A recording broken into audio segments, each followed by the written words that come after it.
What's up, everyone? Welcome to the video. We are here breaking down, it's a long one, get ready for it, the Auto Trader EchoPark Automotive 500 at Texas Motor Speedway for Sunday, September 25th around 3:30 p.m. Eastern. And I know Texas is not the most exciting track out there, and we have 500 miles of it, 334 laps. It's going to be a marathon of a race. I know a lot of people probably aren't that excited about it. I totally get it. But in this aero package this year, these mile-and-a-half tracks haven't exactly been the worst racing in the world. So I don't want to put too much of gloom and doom on it, but I don't have my hopes up, but I would be more than willing to be surprised and enjoy the race. But anyway, if you're brand new here, which I highly doubt you are, we're in the heart of NFL season, and the people watching these videos are probably just the true diehard NASCAR DFS fans that are here each and every single week, especially for Texas. Last week we had a fun race at Bristol, Texas. Just doesn't get you too excited, especially on a Sunday afternoon. But anyway, my name is Pennell. Break down NASCAR NFL DFS each and every single week on this channel. You can also find me over on Stochastic sometimes, doing some live before lock shows with baseball or NASCAR,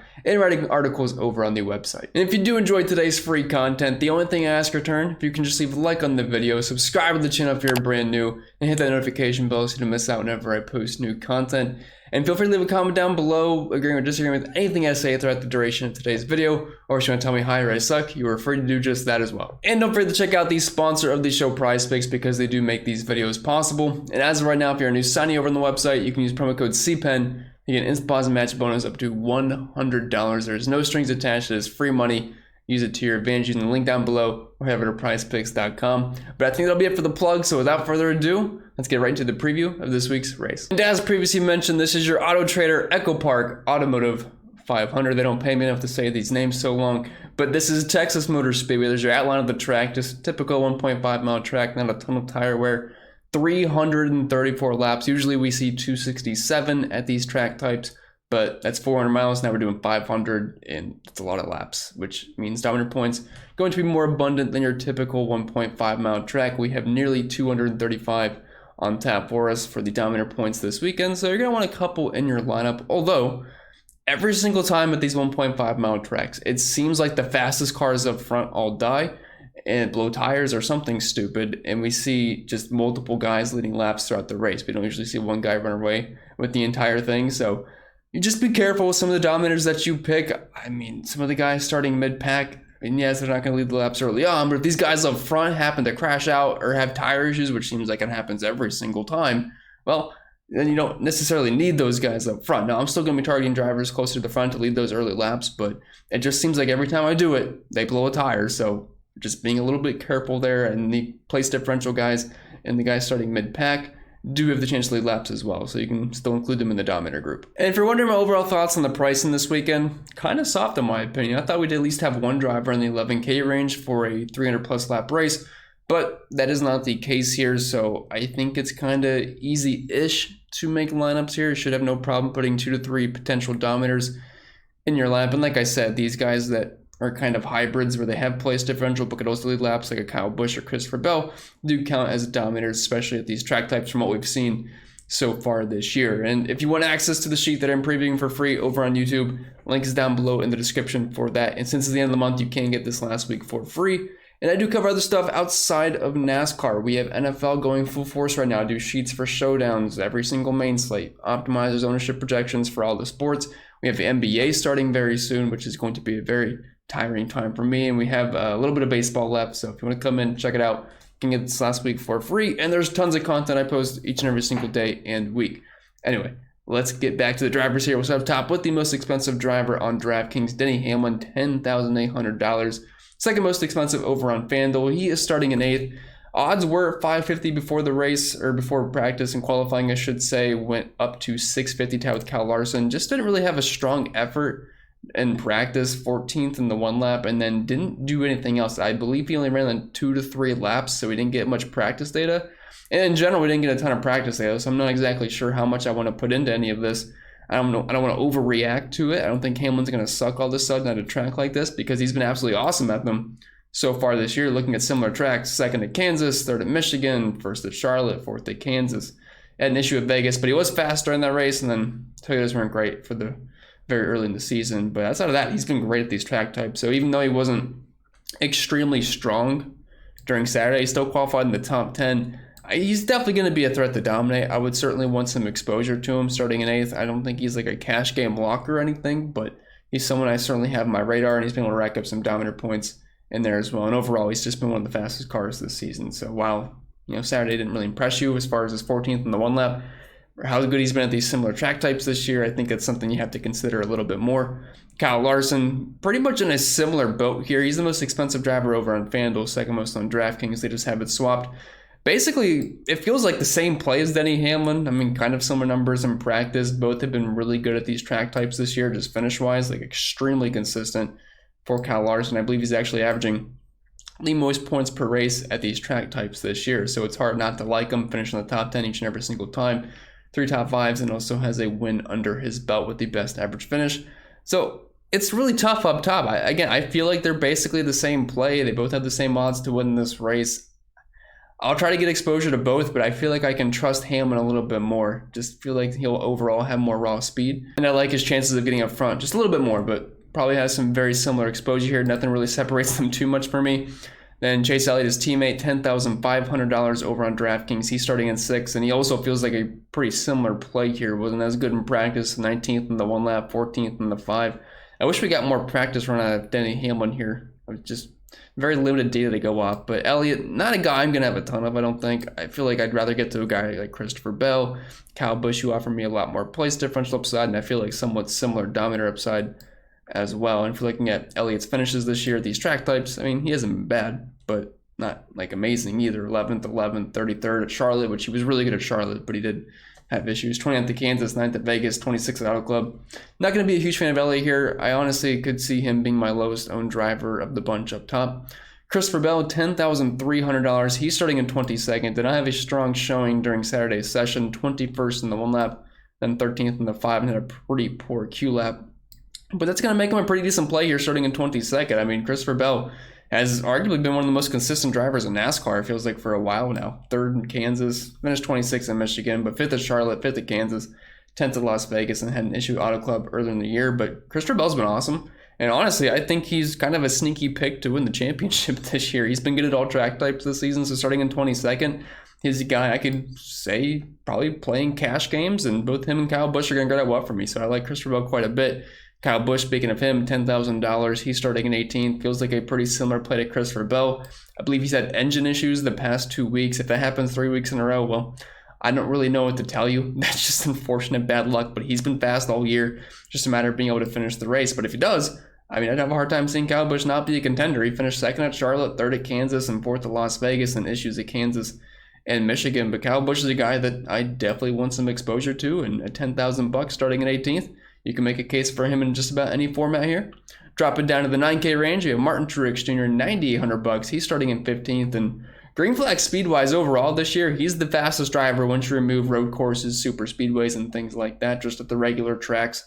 Truex has had a lot of speed. It's just he has some awful, awful luck. He usually runs really well, and the price point's nice on him. It's just, man, the bad luck for Truex just does not stop, and wasn't great in practice either. 18th in the 1 lap, and then 26th in the 5 lap, which I believe was the worst of all drivers that ran a 5 lap. Actually, only better than Corey LaJoie and Cody Ware, but outside of that, just was not pretty as far as the long run. I don't think he's going to be that bad during the race, though. Looking at some of his finishes, 5th, 6th, 12th, 6th, 8th, 13th. Overall consistent, and starting in 15th, that makes him playable. I don't really see him getting up front and dominating. Looking at his dominator points this year at these track types, we're talking only 4.2 laps led per race. A little decent chunk of fast laps mixed in there. He should run well, but at his price point, I just don't really see the dominator upside, so it does make him a little bit less appealing in tournaments. Ryan Blaney, $9,600. He's starting in 14th. I feel like a lot of things I said for Truex can apply to Ryan Blaney here, because he's capable of being fast and getting good finishes, green flag speed-wise. He's right up there with Truex as being one of the fastest drivers this year. It's just at these track types this season, hasn't been amazing for Ryan Blaney. We're talking 2.7 laps led per race and 5.5 fast laps, with an average finish of 18.2 and 13.9 for his running position. If you're looking at practice, didn't seem to have a bad car. I mean, 7th to 1 lap, 7th to 5 lap. It seems like the Fords look pretty strong, especially if you watch Saturday during practice and qualifying. I mean, we have a Ford front row, and obviously Keselowski and all guys got up front. So Blaney, very similar both to Truex. Definitely had a better Saturday, but overall, I would still probably pick Truex to finish better during this race. Tyler Reddick, $9,400. He's really cheap on FanDuel. I think he's a better FanDuel target at $8,800. He's starting in 4th. 2nd in the 1 lap, 5th in the 5 lap, 3rd in the 10, then 1st in the 15 and 20, but barely anybody ran 15, 20 lap runs, so I don't want to put too much into it. I'm probably just having Kansas PTSD here because I had a lot of Tyler Reddick and he was very fast. I mean, he had a good car. He was probably going to dominate stage 1, but as you know, blows a tire. And that's what I'm saying. Like, these guys that start up front and are fast, they just always seem to blow a tire, so I just have concerns. But 35th at Kansas, 20th at Michigan, 30th at Kansas. It's going to be hit or miss for Reddick. He's a pure tournament target only for me. Would not even think about it in cash games. But over on FanDuel, that's where I can really get to a lot of him, I think, at that price point. Because if you give me a driver with top 5 upside with a good track position to start with, below 9K on FanDuel, I'll take that. Ross Chastain, $9,200. He's starting in 12th. I remember when we used to play him every single week. I think people are just really hopping off the train. I feel like we see his ownership lower and lower every single week, but arguably been the best driver at these track types this year. He's got the most dominator points and the second most DraftKings points, only behind Kyle Larson. Great driver rating, good running position. It's just he is very boom or bust, and he usually runs well every single race. It's just he doesn't usually end the race. So he's a tournament target for me, but starting in 12th, you're going to get some pretty low ownership, and if you play him like a single entry or a 3 max, you're going to have some really nice leverage on the field. I'm not yet in projections or ownership, so I don't know exactly where he's going to land, but I do think he's going to be a decent tournament target. And if we're looking at how he did in practice, he usually does not have the greatest numbers, but it wasn't terrible. 13th in the 1 lap, 6th in the 5. I mean, that's kind of on par with guys like Hamlin, Larson, Bell, and Busch. I'm not overly concerned about that. So should have a fast car. It's just a matter of putting an entire race together for Ross. William Byron, $9,100. He's starting in 3rd. I think he's got some slim upside to be able to dominate early on in stage 1. I mean, he's only got Brad Keselowski and Joey Logano ahead of him. There is some bad blood between Byron and Logano still, so we'll see what happens there. But Keselowski, kind of interested to see how long he can stay up front. But Byron's definitely a guy that I think is able to get up front and dominate. I don't think the ownership is going to be very high, and this price point is pretty nice. Finished 6th at Kansas recently, 5th at Las Vegas early in the season. Had a really poor stretch where he just was not grabbing good finishes middle portion of the season, but I think he's a fine tournament play. I'll get to some William Byron. It's going to be tough because him and Joey Logano are very similar plays, and it looks like Joey just has a slightly better car, but we'll see what happens at the jump of the race. I mean, it's going to be probably either William Byron or Joey Logano if it's not Brett Keselowski. I know, hot take, 3 of the guys in the top 3 have the best chance of leading laps early on, but Byron's definitely got a chance, but I think the ownership's going to be pretty low, especially because we have Joey Logano leading us off in the 8K range at $8,900 starting in 2nd, and he was 1st in the 5 lap, 1st in the 10 lap. It's just, man, I hate playing Joey Logano. It doesn't seem like he's ever going to be fast at these track types this year outside of Michigan.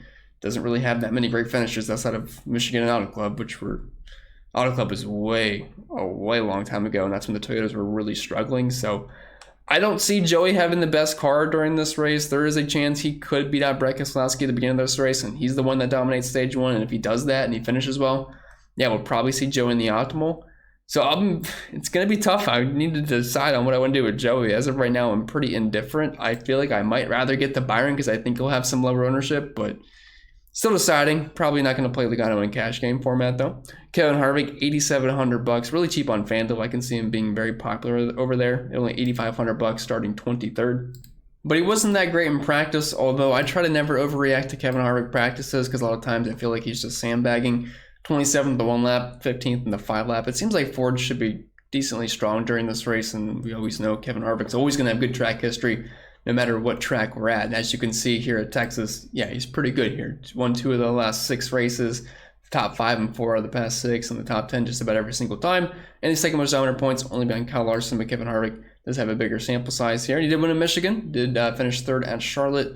Overall, we should have a top 15 day for Kevin Harvick. And at his price point, if we're playing cash games, I think he's fine. I don't see any dominator upside for him, but I don't think he's a bad play if you're just looking for a driver that can pick up 10-ish spots for cash games or something like that. Bubba Wallace, $8,600. He's starting in 19th. Track history, you don't really care because he's feeling a lot different now that he's in 23XI, but he won at Kansas. Like, that wasn't a lucky win. That was a legit win. He had a ton of speed, 2nd at Michigan, 10th at Kansas, 20th at Charlotte, but that race was an absolute mess. So I think Bubba Wallace, I would say he's going to be lower owned than Kevin Harvick. That's my assumption. So if you're just trying to pivot directly off of that, I think Bubba's fine. He should have more raw speed, I think, than Kevin Harvick during this race. And if you're looking at practice, he was 8th in the 1 lap and 9th in the 5. So I'll play Bubba in tournaments for sure. And actually, am considering maybe playing him in a single entry or 3 max format just to get some lower ownership because no one likes to play Bubba. Another guy I like a lot here, although I do think he's going to pick up some ownership, which does make Bubba even potentially more low owned because I forgot Bubba was right underneath him. But he's $8,400 starting in 17th. Very fast car in practice. 3rd in the 1 lap, 2nd in the 5, and 2nd in the 10. And he also dominated at Kansas recently. Had a very good day. He finished 4th at Kansas, 9th at Michigan, 10th at Charlotte, 9th at Kansas, 1st at Las Vegas. He's just been very consistent at these track types this year. So starting in 17th at $8,400, I think he's one of the better plays in the entire slate. So I'll have a lot of Alex Bowman. Daniel Suarez starting in 10th. Starting a bit high for me. 17th in the 1 lap in practice, 18th in the 5 lap.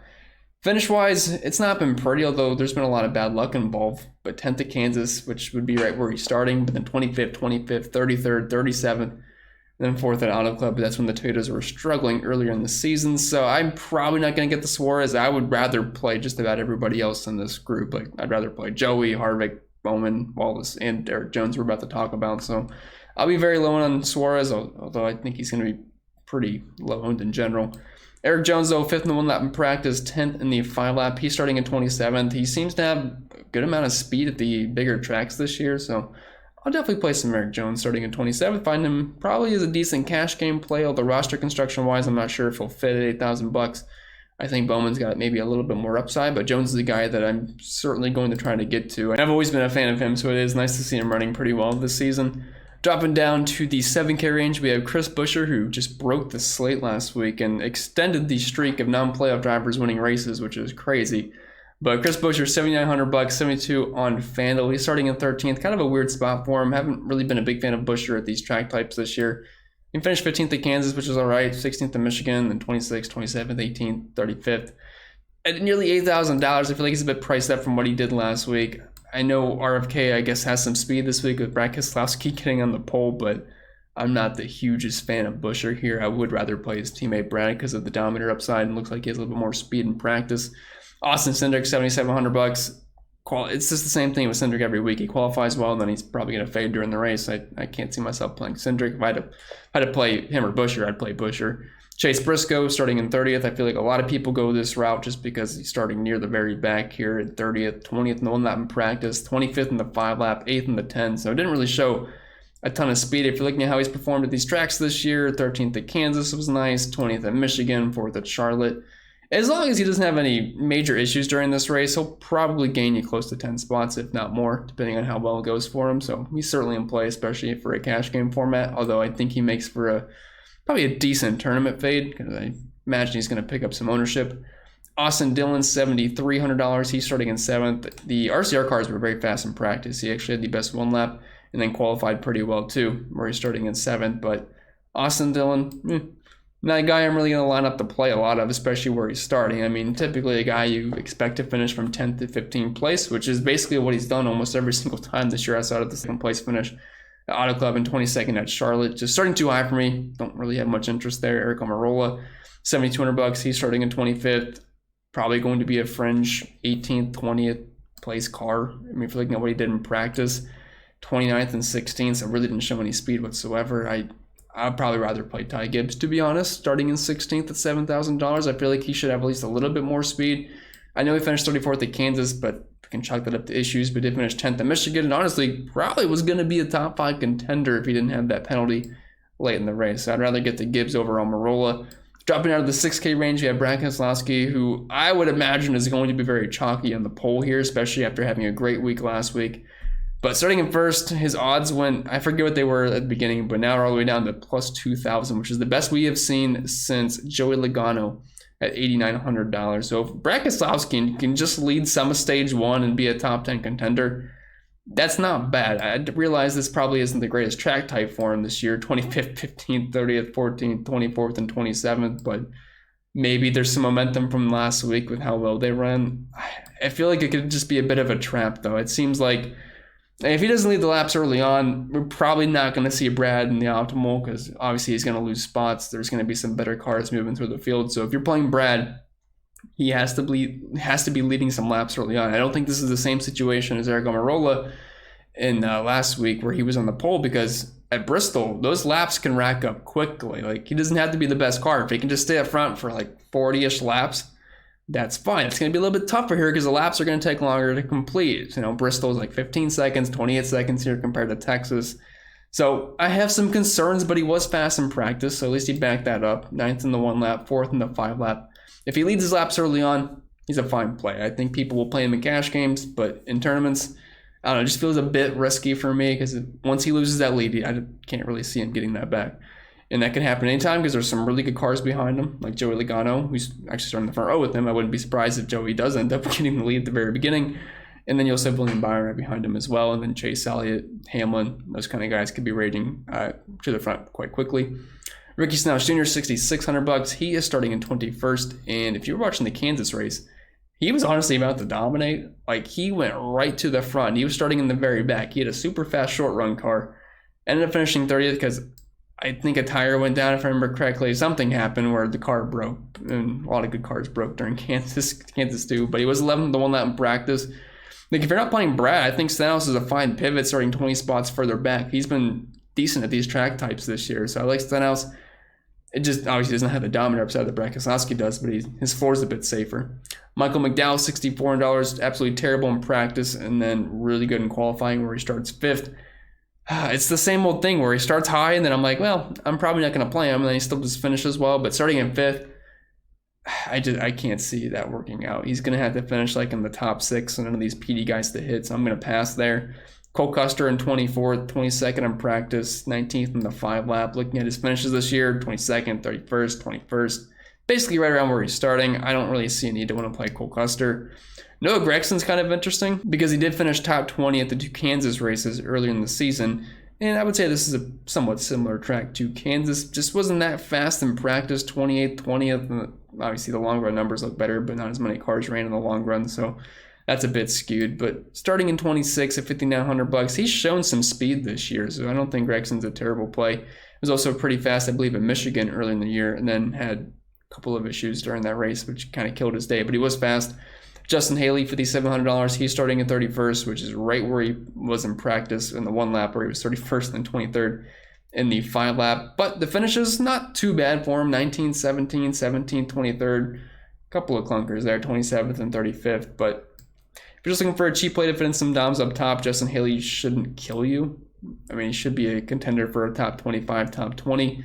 Harrison Burton starting a little bit too high up for me to have a ton of interest, although he was fast in practice, 12th in the 1 lap and 8th in the 5 lap. It's just the finishes outside of Charlotte where he finished 11th, there was a ton of carnage. I mean, 16th at Vegas is fine. He's a tournament play, but I just feel a lot safer with guys like Justin Haley and Ty Dillon, where he's actually pretty good at avoiding carnage and just grabbing good finishes because he's past 6 races with these track types, he's finished inside the top 20. So starting in 32nd, I don't think Ty Dillon's a bad play at all. Now, he's probably not going to be fast, but he just seems to be able to pick up finishes, and that's all I can ask for a guy that's below $5,500 starting in the 30s. I'm not going to play Corey LaJoie in 29th. I'm not going to play Todd Gilliland, and I'm not going to play these scrubs. So really, after Ty Dillon, I don't have any interest in those cheap drivers. But with that being said, that's all I got for you guys this weekend. I hope you enjoyed, and if you did, make sure you leave a like, subscribe to the channel if you haven't yet already. If you made it all the way through, especially during the NFL season, I truly appreciate it. You guys are some real troopers. If you want to check out the NFL content, I posted a couple of videos for this week if you want to check it out.